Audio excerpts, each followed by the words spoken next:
Hey guys, it's Betsy with Shady Grove Farmstead. I just wanted to give you a little update of the farm. We've done some work today. If you saw our last video, we were cleaning out from the frost.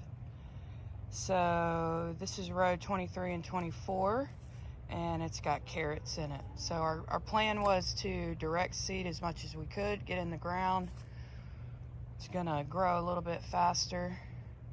The plan for these are now to cover it, kind of like this. But we'll cover these. That'll just help protect it if we have cold weather while they're germinating. And if we have cold weather, then we'll be ready. So I'll cover that as soon as I'm done with this video. Haven't touched these yet. We're still kind of seeing what the collards do. This will be another row we attack and then kind of moving up. But at this point, all this is going to be transplanted. So we've got to start seeds, and those take some time, a couple weeks, 3 weeks. So we're not in a hurry to move these beds. Did a lot of work in here. So these two beds are open. We planned to put Salanova, which is our baby lettuce mix many of you know about, and head lettuce, but we've got to seed that and wait for them to grow. So we decided we're going to direct seed this with an all-star lettuce mix, kind of a lighter mix, one that we can come in and cut by hand or we've got a tool that we use to cut it. So we're going to do that. I'm going to work on that this week.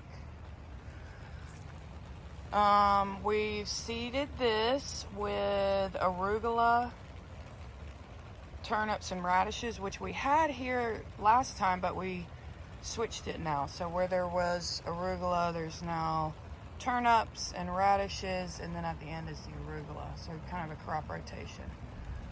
And then our lettuce.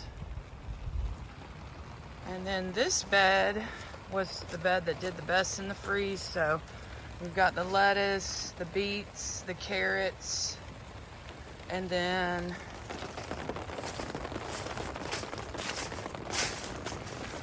we're going to clean out this row right here up to the spinach and put kohlrabi.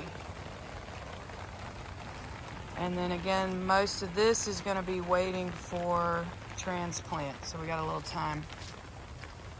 Same for this. We'll clean this up. And then looks like we'll probably take the broccoli out.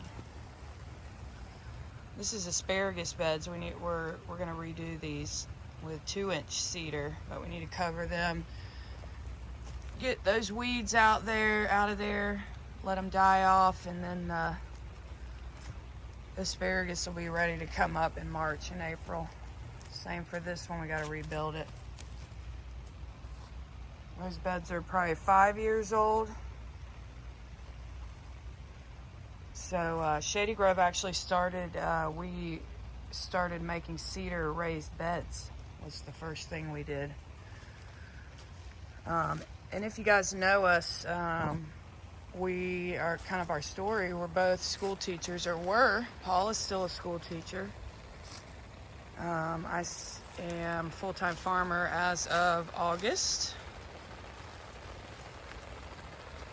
And our first venture was the cedar beds, and that was from that kind of time period. So we're going to redo those. But then we realized we really just like the farming the most. So we moved into vegetables, as you can see. So just a quick update of what's going on in the garden. I'll keep you posted.